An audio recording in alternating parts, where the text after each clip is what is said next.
Ateísmo é amor, é viver no agora, é sentir o calor que o presente aflora. Olá a todos, sejam bem-vindos ao meu podcast Grandes Mentes do Ateísmo. O podcast Grandes Mentes do Ateísmo ele é focado em pessoas que mudaram o mundo ateu, né? O que nós entendemos como ateísmo moderno. É importante talvez destacar que esses nomes não necessariamente significam pessoas que contribuíram diretamente, mas que foram importantes, como Carl Sagan, Albert Einstein. Eles não eram pessoas necessariamente ateias publicamente ou declaradas. Mas esse podcast também dá um foco muito forte a pessoas que contribuíram fortemente, como o neoateísmo, Christopher Hitchens, Sam Harris, Richard Dawkins, que é largamente conhecido. Então, nesse podcast, eu convido vocês a fazer uma viagem no tempo e talvez, às vezes, filosófica sobre o ateísmo, né? Como que o ateísmo evoluiu, né? Quais são as questões históricas. Mas também eu queria convidar vocês, né, aproveitando essa introdução do podcast, para conhecer os meus livros, né? São vários livros na Amazon. Eu queria recomendar para vocês especificamente agora A Revolução Ateísta. A Revolução Ateísta é um livro que eu dediquei especificamente ao ateísmo. É um livro que fala exatamente disso, né? O livro ele tem um foco na Madalyn O'Hair, que foi uma ativista ateísta norte-americana, mas o livro também fala de outros nomes e o livro é lançado em volumes, né? Esse primeiro volume está focado na Madalyn O'Hair, mas a ideia é que os próximos volumes também vão focar em outros nomes do ateísmo. Então esse podcast e o livro A Revolução Ateísta são dois complementares, né? Ou seja, esse podcast, ao produzir o podcast, eu estou preparando o material para os próximos volumes, que serão muito possivelmente dedicados a talvez nomes individuais ou grupos, né, de ateus. Então, bom episódio, bom aprendizado e boa escuta.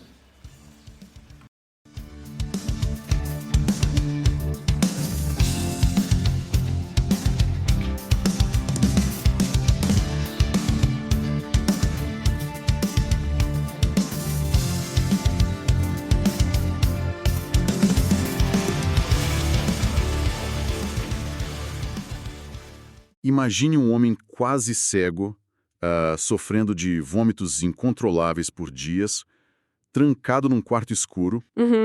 Numa pensão super barata, né? Exato, lá nos Alpes suíços. Um cara sem emprego formal, vivendo de uma pensão minúscula por invalidez e que, tipo assim, quase ninguém lia os livros que ele mesmo pagava para imprimir. É uma imagem de pura miséria física e de um isolamento absurdo. Pois é. E agora, contrasta essa imagem com a figura que domina a internet hoje.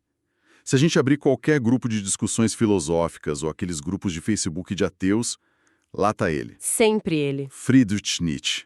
Retratado como aquele titã intocável, sabe? O homem por trás do martelo mais famoso da filosofia, pronto para esmagar a moralidade e a religião. Olá a todos, eu sou a especialista convidada de hoje e... Nossa, essa discrepância histórica que você mencionou é brutal. A cultura pop transformou Nietzsche num super-herói intelectual, né? É quase um vilão de quadrinhos para alguns. Oi, pessoal. Eu sou o anfitrião do nosso Mergulho Profundo de hoje. Bem-vindos. E o que a gente vai fazer nesse mergulho profundo é justamente cruzar notas biográficas, registros médicos e históricos para entender isso. A missão aqui é extrair o suco concentrado dessa trajetória. Exatamente. Mostrar como a genialidade dele nasceu da vulnerabilidade. Nasceu de uma recusa visceral em ser domesticado pelas instituições, junto com uma biologia que forçava ele a limites aterrorizantes. E vale lembrar que todo esse nosso papo de hoje tem como base os textos e a curadoria do Jorge Guerra Pires, PhD. Bem lembrado. O Jorge, que é um pesquisador independente sensacional, com passagem por instituições de peso tipo a USP e a Fiocruz, e que hoje se dedica a escrever obras que unem ciência e filosofia. Com certeza. Ele tem livros ótimos na Amazon, como o Gibíblia, que analisa a história sob uma lente ateísta, e o mais recente, O Paradoxo de Einstein. Nossa, o Paradoxo de Einstein é muito bom. Ele investiga por que figuras públicas rejeitam o rótulo de ateu. Exato. E o legal é que dá para achar impresso no Kindle e os audiolivros no Google Play. Para quem está ouvindo a gente, escutar um audiolivro durante uma caminhada ou lavando louça é revolucionário. Revolucionário mesmo. Mas voltando ao Nietzsche, e lembrando a quem está ouvindo que a gente não toma partido aqui, tá? A gente só está analisando as fontes, sejam críticas à religião ou debates políticos. A gente só repassa o que está na fonte original. Perfeito. E a primeira coisa que a gente precisa desempacotar sobre esse famoso martelo da filosofia é o que ele realmente significava. Porque a imagem que vem à cabeça é uma marreta de demolição, né? Quebrando paredes. Mas o próprio texto do Nietzsche revela uma metáfora muito mais sutil. O martelo, na verdade, era um pequeno diapasão. Ah, aquele instrumento de afinação de músicos e médicos. Isso. A filosofia do martelo consistia em dar pequenas batidas nos grandes ídolos da sociedade, tipo os ideais cristãos, o Estado, para ouvir o som que eles faziam. Ah, entendi. Se soasse oco, significava que estavam vazios por dentro. Exatamente. Prontos para ruir sozinhos. Ele não estava demolindo a marretadas, ele estava diagnosticando o vazio. Nossa, isso muda tudo. E para ter essa precisão diagnóstica, ele precisava de um distanciamento social absurdo para os padrões de hoje. Um vácuo social, eu diria. Aos 34 anos, ele já estava aposentado por invalidez da Universidade de Basileia. 34 anos. Muito novo. Muito. E vivendo com uns 3.000 francos suíços por ano, o que mal dava para pagar essas pensões baratas. Ele caminhava sozinho pelas montanhas por, pasmem, umas 6 a 8 horas por dia. Caramba, 6 a 8 horas. E não tinha aquele círculo intelectual em cafés badalados. Para se ter ideia, quando ele publicou a 4ª parte de Assim Falou Zaratustra, ele mandou imprimir só 40 exemplares. 40 exemplares. E aposto que foi difícil achar para quem mandar. Muito. A maioria das pessoas nem respondia. Ok, vamos desempacotar isso. Porque se a gente pensar bem, se o Nietzsche fosse vivo hoje com essa nossa obsessão por networking, likes e produtividade institucional... Ele seria um completo fracassado para o LinkedIn, né? Totalmente. Um fracassado solitário perambulando com malas velhas. Mas aí a gente cruza isso com outros gigantes da história e vê um padrão. Ele estava usando a solidão quase como uma higiene estratégica para o cérebro.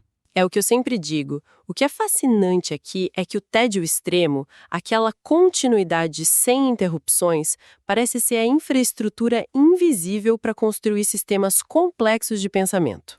Será que a estabilidade e o excesso de obrigações de hoje não matam a genialidade? Porque a solidão dele não era só miséria, era um laboratório. Com certeza. E a história da ciência está cheia de exemplos assim. Pensa no Isaac Newton. Ele não criou o cálculo no meio da bagunça de Cambridge. Foi durante o isolamento forçado na fazenda da família, fugindo da peste negra. Ah, sim, a maçã caindo na fazenda. Tem também o Descartes, né? O René Descartes desenhou as bases da filosofia moderna num quarto aquecido no meio do inverno, lidando com o tédio da reserva do exército. E a gente tem até aquele ócio criativo do Einstein no escritório de patentes. E falando nisso, as nossas fontes trazem um paralelo muito atual, que é o efeito pandemia com o Richard Dawkins.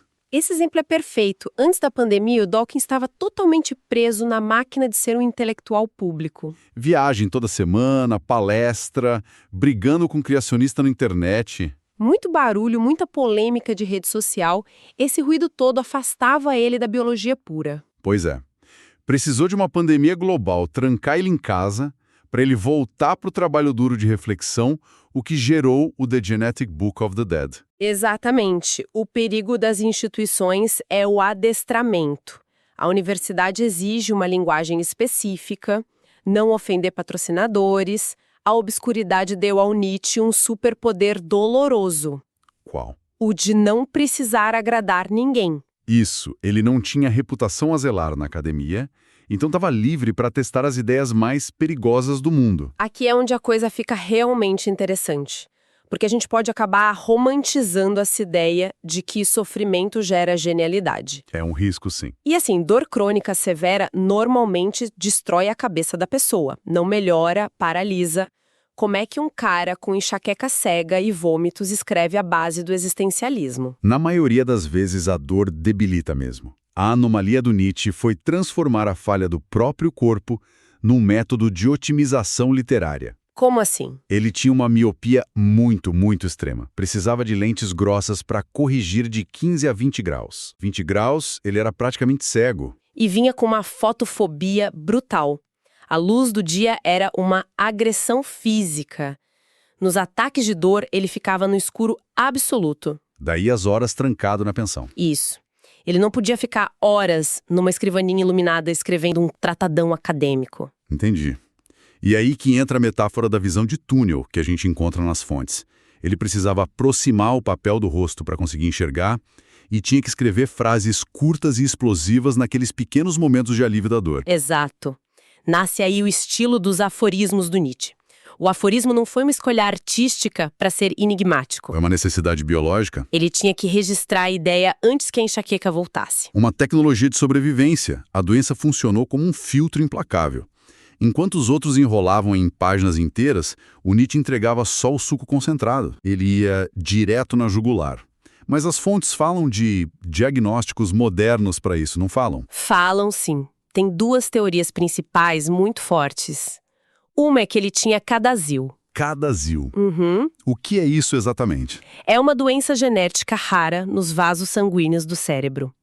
Causa microinfartos contínuos, falta oxigênio em áreas minúsculas ao longo dos anos, gerando enxaquecas, perda de visão e, no fim, demência. Nossa. E a outra teoria? Neurosífilis silenciosa. Talvez contraída na juventude, tratada com pomadas tóxicas de mercúrio. Mercúrio, credo. Seja como for, era uma degeneração lenta do sistema nervoso. E falando em sífilis, isso conecta com uma análise muito interessante do Bertrand Russell, que consta no nosso material. Ah, sim. Sobre a moralidade cristã. Isso. O Russell explicou que antes da penicilina, a moralidade religiosa usava doenças venéreas não como saúde pública, mas como punição divina. Claro.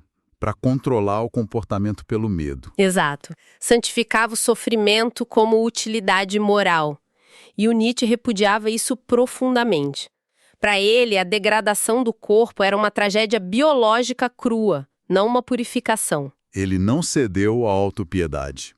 E isso nos leva direto para aquele ano absurdo de 1888, o ano milagroso. O ano de ouro.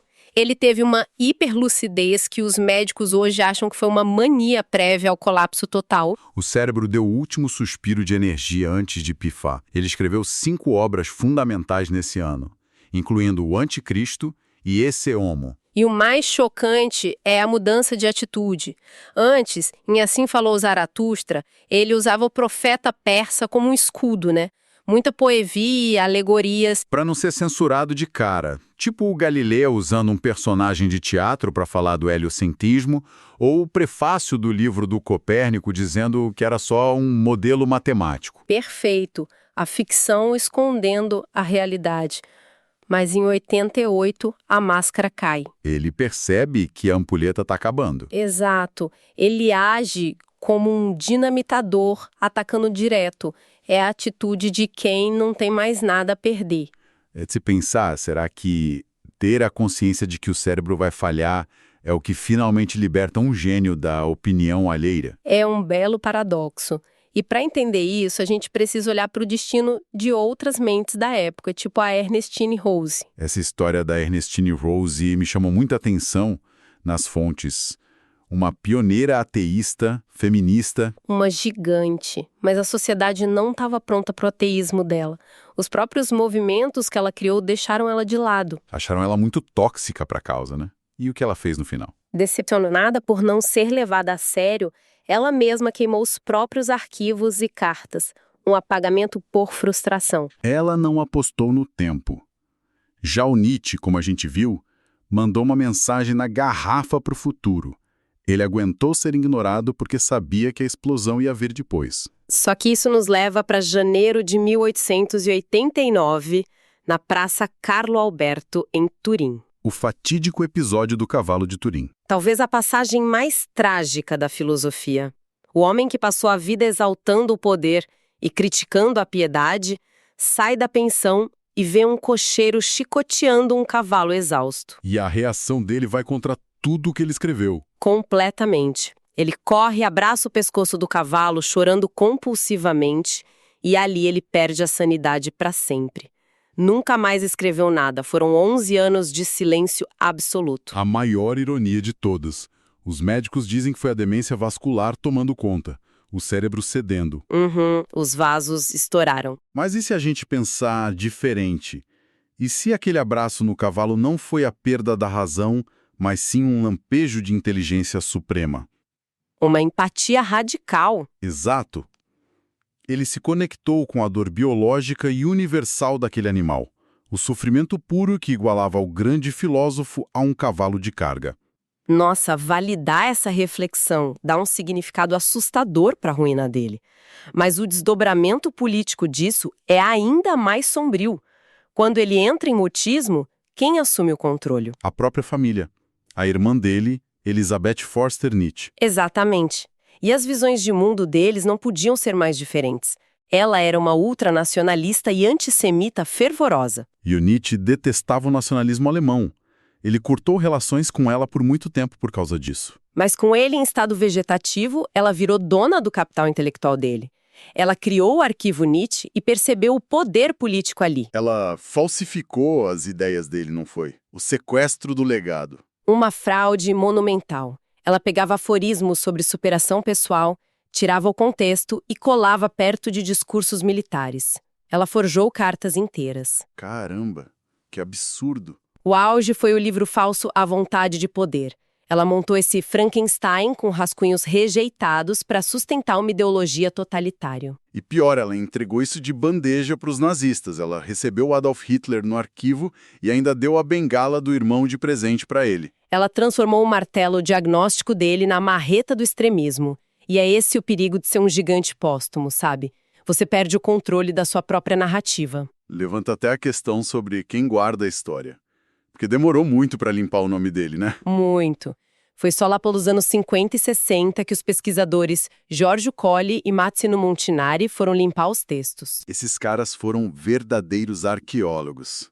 Tiraram as falsificações da irmã e revelaram o pensamento original. É uma história de resiliência avassaladora, para resumir tudo. A sobrevivência das ideias do Nietzsche mistura esse isolamento estratégico, a dor convertida em genialidade com os aforismos e a sorte de ter uma potência que rasgou o tempo. Com certeza. A grande lição que fica para quem acompanha esse caso é o valor do foco. Suportar a falta de compreensão hoje para construir algo verdadeiro para o amanhã. E resistir ao adestramento das expectativas e instituições. Mas olhe, eu quero deixar quem está ouvindo com um último mistério para pensar. Tipo numa próxima caminhada silenciosa. Qual mistério? A gente viu como a inteligência extrema esbarrou na biologia frágil e nas armadilhas da própria família. A pergunta é, será que a verdadeira imortalidade de uma ideia exige inevitavelmente a destruição total de quem a criou? Fica aí a reflexão. Um eco para ressoar depois do silêncio. Obrigada por me receber, foi uma discussão incrível. Eu que agradeço e valeu, pessoal. Até o próximo Mergulho Profundo.